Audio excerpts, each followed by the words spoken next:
Got a couple of more minutes. We'll give people a chance to get in.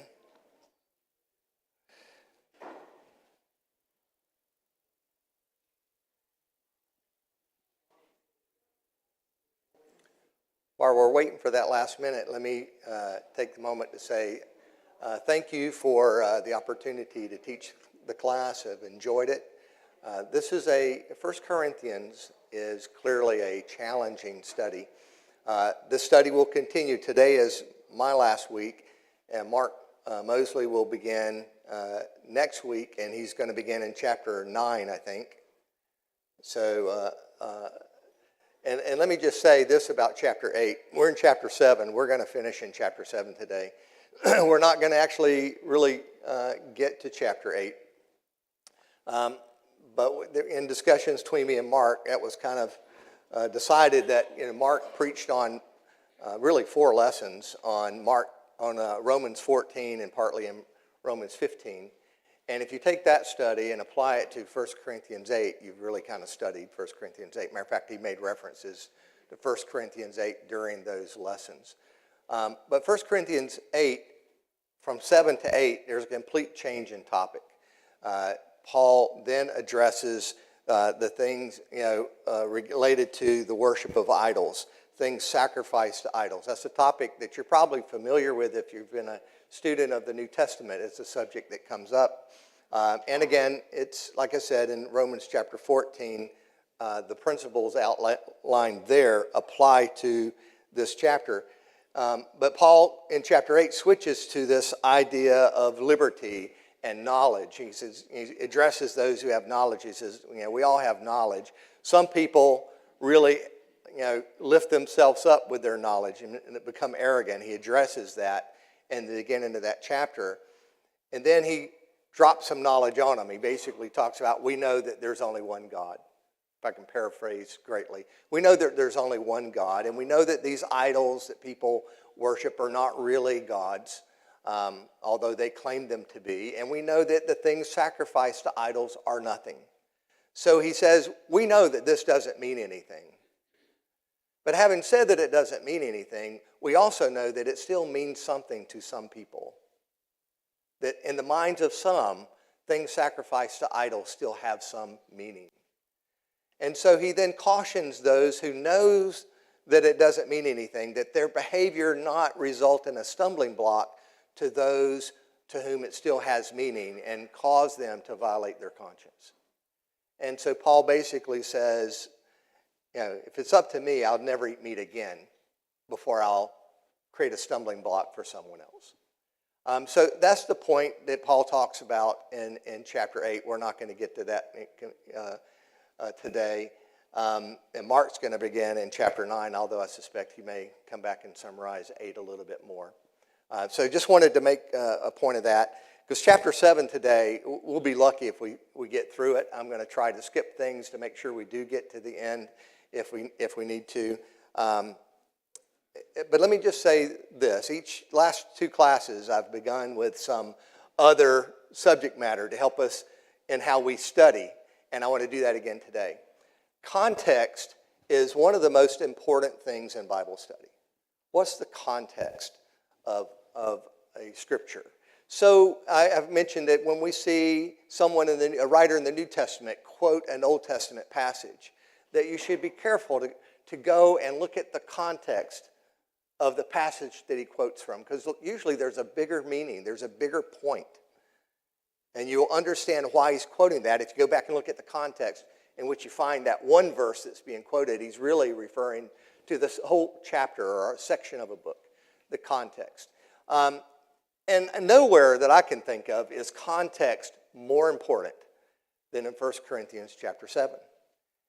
It's a difficult chapter regardless, but it is an impossible chapter if you don't try and really thoroughly understand the context in which Paul is saying these things. The context of Corinth, the context of his comments. And he gives us clues about the context. So beginning in verse 1 of chapter 7, he said, now concerning the things about which you wrote. So what does that tell us? That he's now going to address questions or comments that have come from the church to him. So he's answering their questions, things that they have maybe had disagreement about, or maybe have not sure they really understood what Paul had said before, and so they're clarifying something, because Paul does clarify previous comments. We've talked about that.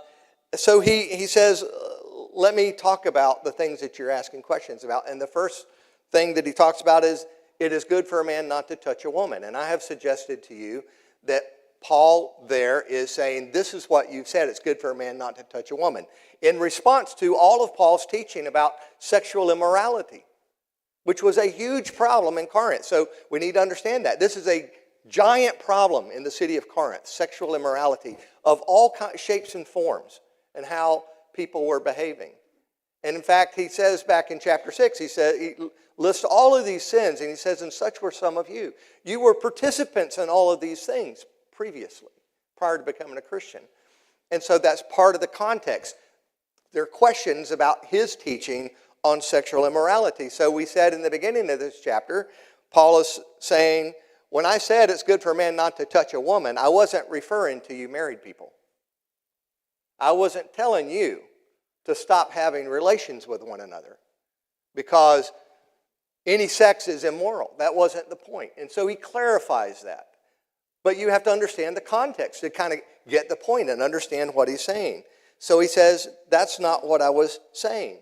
And then he goes on in chapter 7 and verse 8, he addresses another group of people, and he tells us who he's talking to.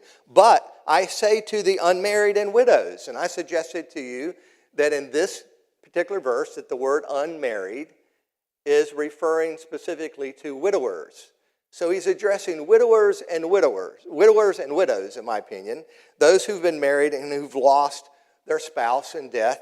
And he says it's good for them that they remain even as I, which is suggestive that Paul himself was a widower. And I think there's a lot of evidence to support the idea that Paul had been married and had lost his wife in death and had chosen to remain single after that. So he says, I say to the unmarried and to the widows, it is good for them if they remain even as I, meaning remain a widower or a widow, unmarried. He said, I think it's good to do that. But then, as he does throughout this chapter, he gives the ideal and then he provides for the exception, right?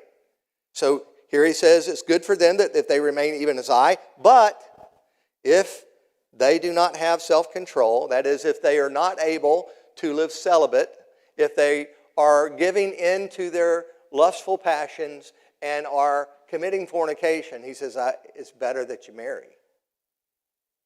Right? So I think it's good if you stay unmarried like me, and more will come to light on that later in this chapter. I think it's great that if you remain unmarried, but if you're not able to control yourself, then marry. He says, for it is better to marry than burn with passion. And the New American Standard that I'm reading from adds with passion because they're suggesting that that's what the sense of that word is. Then in verse 10, he goes on to address again another situation.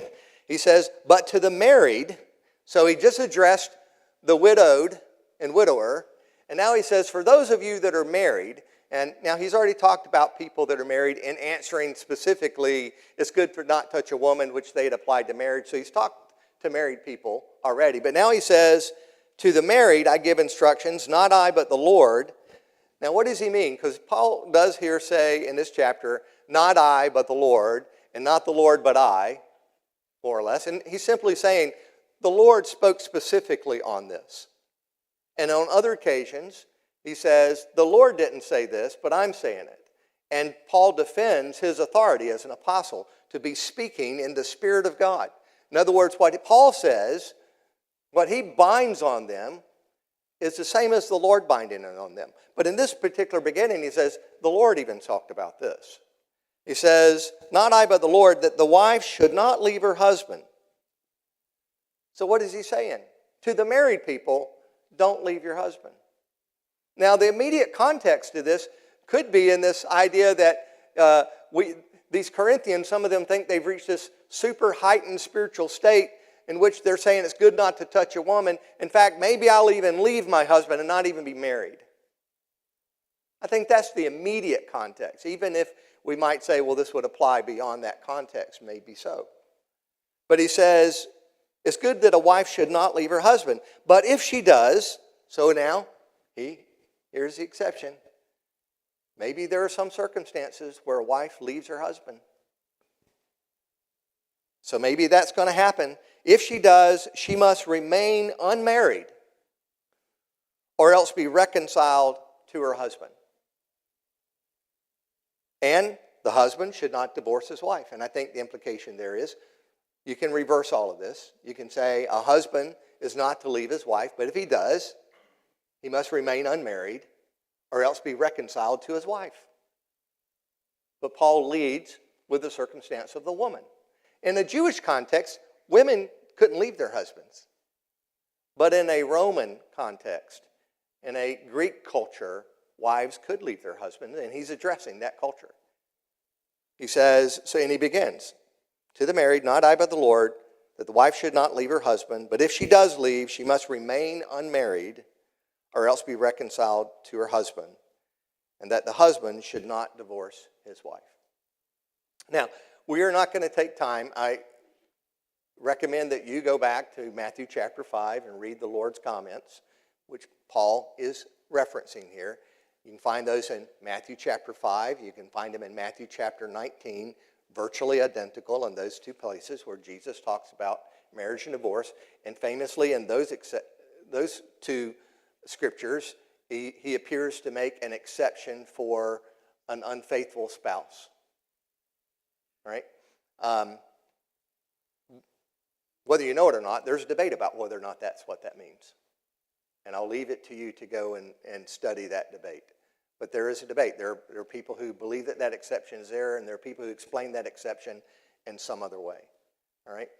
And then you can also find Jesus' comments on marriage and divorce in Mark chapter 10. And you should note that in Mark chapter 10, he makes no exception. The exception that you find in Matthew 5 and Matthew 19 is not in Matthew chapter 10. Right?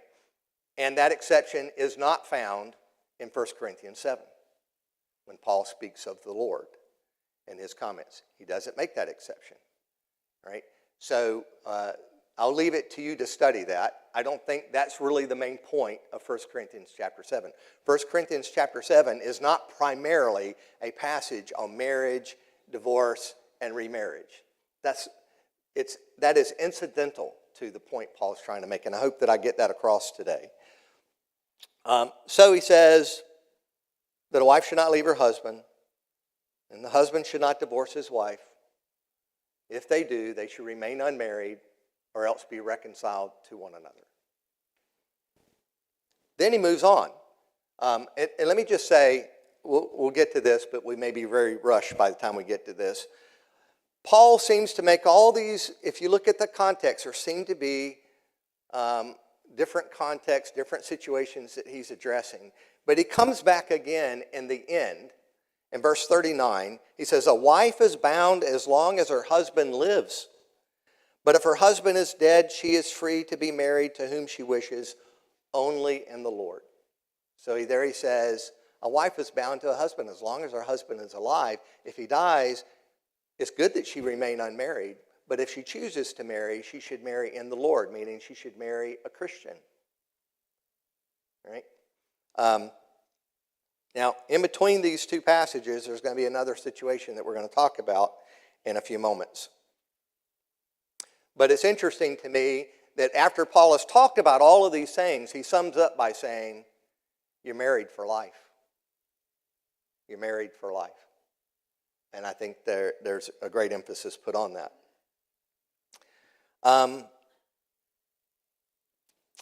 So he says in verse 12, but to the rest I say, not the Lord. So now he says, now I'm going to expound upon this subject.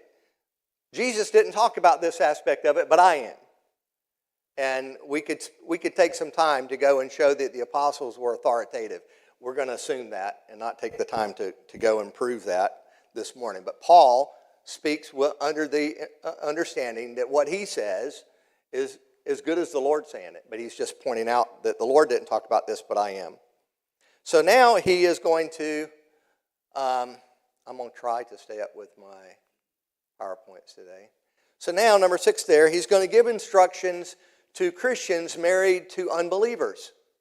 It's not remarkable to think that that would happen. One person would obey the gospel in a marriage, but the other would not. Or it could be that, that circumstances could be the man or the woman.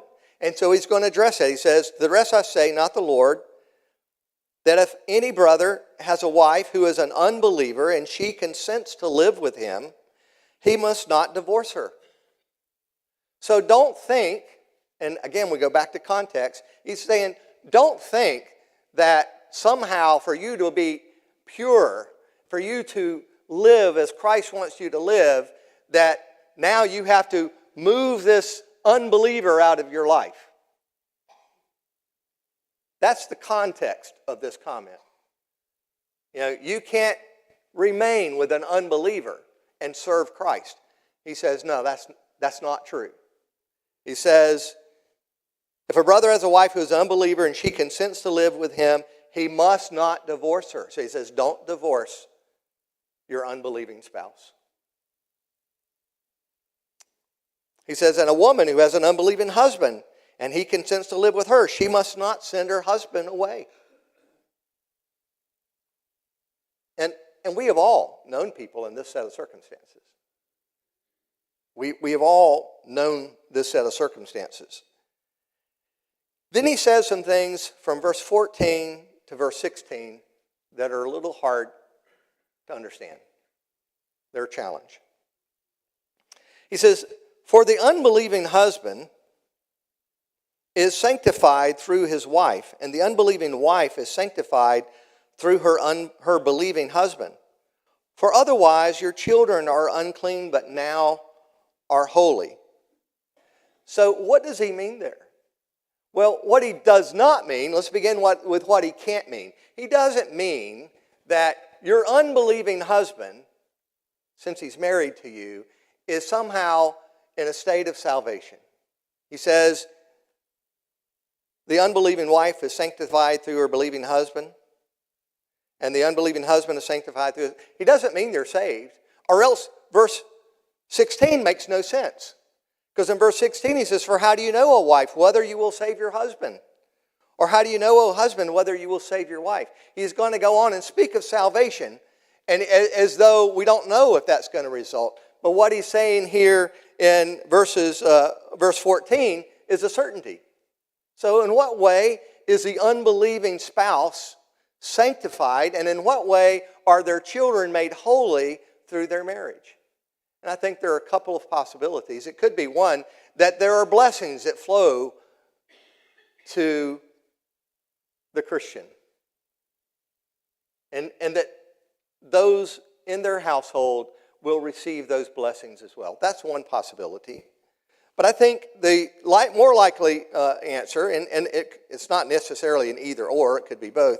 In Romans chapter 11, Paul is speaking of the Jewish nation who had rejected Christ, and he's talking to Gentiles, and he says that the holiness or the state of the Jewish nation as being chosen by God somehow falls over onto the Gentiles. Even though they have rejected Christ, you're still blessed through them. How? Because it is through them that Christ came. And so he says down in chapter 11 in verse 16, he says verse 15, he says, for if their rejection is reconciliation for the world. In other words, because first Christ came through them, second, they rejected Christ, therefore we have gone to the Gentiles. So even though they rejected Christ, you're still blessed because of them. Not only because Christ has come through them, the seed of promise came through them, but their rejection has sent the gospel to the world, which was part of the plan all along. He says, for if their rejection is reconciliation of the world, what will their acceptance be but life from the dead? If the first piece of dough is holy, the lump is also, and if the root is holy, the branches are too. So, and you can spend more time looking at that passage, but I think that's the sense in which Paul is speaking here, is that through the believing wife, there is the opportunity of salvation to the unbelieving. And he will expound upon that. And the same is true, for the children. Would you rather your children be raised in a household where there is a believer, a.k.a. Timothy? Or would you rather they be raised outside of a household of believers? And another piece of context here is interesting is in this time under the Roman system, if there was a divorce between a man and a woman and there were children, who do you think the children went to? They went to the man. Completely opposite now, right? Typically they would most often, unless there's some grave circumstances surrounding the woman, children go to the woman. But at this time, the children went to the man. But anyway, so his point here is, look, by you remaining, your husband is sanctified, your children are made holy, in the same sense that through the Jews, even though they rejected the Lord, salvation came to the Gentiles. But he says, again, keeping with the framework of this chapter, there's the ideal and then the exception is presented. He presented the ideal, and then the exception is, yet if the unbelieving one leaves, let him leave. The brother or sister is not under bondage in such cases, but God has called us to peace. This is a very passage about which there's a great deal, very much disagreement. Is Paul here saying that if you have an unbelieving spouse and they leave you, you're free to go marry? Is he saying that? Or is he saying something else? I have tried very hard to take that position. I really have. And I always get almost to the point, and then I back away from it. Because there is another explanation for this. If the unbelieving leaves, let him leave. The brother or sister is not under bondage. If you look in Romans chapter 7, verses 1 and 2, Paul talks about a woman being bound to her husband by the law as long as her husband lives. And then, as we've already seen in chapter 7 of verse 39, in our current chapter, he speaks again of a woman is bound as long as her husband lives. The word here when he says the brother or sister is not under bondage in such cases is not the same word that's used in Romans chapter 7, verses 1 and 2, and 1 Corinthians chapter 7, verse 39. He doesn't use the same word for bondage. He uses a different word for bondage.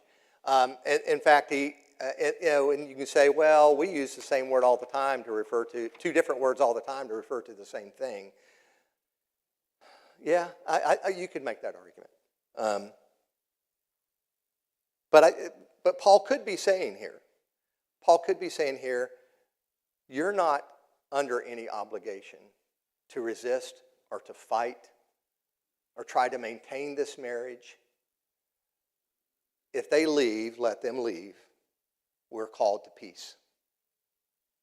And there are many people who hold that position, that there's not here given an exception that you can remarry because your unbelieving spouse leaves. The problem I have with that view is, go back to the idea of withdrawing that we talked. If somebody's left and you're saying, well, I'm going to withdraw. Well, there's nothing left to withdraw from. And if your spouse leaves, there's nothing left to maintain. And so I'm going to leave for you to wrestle with that question yourself. It's a very challenging passage.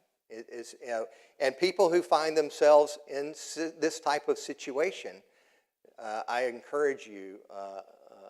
A sister came to me after last services who found herself in a situation where she had a unfaithful spouse and left, and she studied, she said, for a long time trying to determine what the scriptures say. And that's what you should do if you find yourself in that situation. I will say this, though. This is a pretty limited situation, isn't it? You have an unbelieving spouse and your spouse leaves you. The presumption here, I think, in this passage is that your spouse left you because they couldn't tolerate your faith. And I think marriages and the divisions in marriages and divorces are usually far more complicated than that. Even in cases of unfaithfulness, there's usually a lot more going on than just the unfaithfulness. And so if you find yourself studying this and you're looking for an outcome, if you're hoping for a certain outcome, be cautious. Don't go into this hoping it means something, because our emotions can mislead us. And emotions often do mislead people in their interpretation of the Bible. So be careful about that. And finally, this is a very narrow situation. And be honest about your circumstances. Be honest in how you evaluate the state of your marriage leading to a divorce. And whether or not you're looking for a loophole. The Bible is not about loopholes. The Bible demands more of us than that. It demands our whole heart. And therefore, we have to be honest with ourselves that we find answers. Now, I kind of felt like, because I wasn't taking a specific stand on that I was copying out. But really and truly, I have spent a lot of time, and I have read what a lot of really smart people have read about this. And this is a very difficult passage to come to conclusion. And I think, as I said last week, I think it's admirable to always look for the most common sense explanation of something. What is just the easiest, most obvious explanation of something? And honestly, that tends to fall for me on the side of this person can remarry. But when I go back and look at the whole context of this passage, it pushes me the other way. Because Paul repeatedly, over and over, is coming forth with this mantra, stay as you are. And he clearly, on 2 occasions, says, if you're divorced, remain unmarried or be reconciled to your husband. So you're going to have to balance those things out. I hope for all of us, we don't find ourselves in that situation, having to wrestle with that question. But if you are, be cautious in doing so. And so he says in verse 16, how do you know, O wife, whether you will save your husband? How do you know, O husband, whether you will save your wife? There's this one other thing. We are so far from where we need to get to. So there's this one other aspect. If we were to look at God, let's even allow for the exception of Matthew chapter 5 and chapter 19.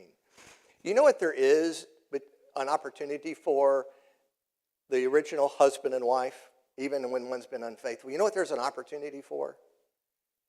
Redemption. Redemption. And we serve a God who is all about redemption, right? So something to think about. And in this case, he even applies that to the unbelieving spouse. He says, for how do you know, O wife, or whether you will save your husband? Or how do you know, O husband, whether you will save your wife? In other words, he says, he elevates the salvation of the unbeliever above your own desire. And that's important not to overlook that. Now, there's other circumstances. The only other circumstances that really get addressed in this chapter is the circumstance of the never married, the virgin, and the associated man. He says down in verse 25, now concerning virgins, I have no command of the Lord, but I give an opinion. So now we have the Lord's teaching, Paul's teaching, and now Paul's opinion. Those are 3 distinct things here, although the first 2 stand together. All right? But in between verse 16 and verse 25, and verses 7 17 through 24 is a very important point. I'm just going to summarize it. And it really deserves a lot of time, but we just don't have it. He says, he reiterates his point that he's been making: stay as you are, remain as you are. And he's saying remain as you are in contradiction to what I think the context is of this passage is, and that is that these Corinthians believe that now they are spiritual, now that they are Christians, and now they have this knowledge and all of, and this heightened spiritual thing, that they're seeking to rearrange their life to make that work. And what Paul is saying, you don't have to rearrange your life. If you're married, stay married. And have sex with your partner, your married, your wife or your husband. If you're unmarried, stay unmarried. If you're widowed, it's good to stay unmarried, but he allows for the exception. If you're married to an unbeliever, you don't have to change all of that because you became a Christian. Stay with your unbelieving spouse. And so he goes on and he says, and he indicates he's teaching this in all the churches in verse 17. He says, was someone called while they were circumcised? Don't seek to be uncircumcised. Were you called as uncircumcised? Don't seek to be circumcised. You can serve the Lord without changing any of that. The Lord isn't requiring the Jew to stop being a Jew or the Gentile to become a Jew. Remain as you are. He's not, your vocation as a Christian doesn't require that you change any of that. He says circumcision is nothing, uncircumcision is nothing, but what matters is the keeping of the commandments of God. In chapter 9 and verse 21, he is going to go on, we don't have time to read it, but in chapter 9 and verse 21, he talks about the law of Christ. He distinguishes. He's not under the law of Moses anymore, but he's not without the need for obedience of the commandments of God in the law of Christ. And I think you need to understand what he says here in that context. I had planned to talk about the subject of legalism, but we don't have time to do that. But he says, he concludes all that by saying, it's not whether you're Jew or Gentile. It's, are you serving God? That's what matters. Each man must remain in that condition in which he was called. And then he gives a second illustration. He says, were you called while a slave? Do not worry about it. Well, that's a hard saying.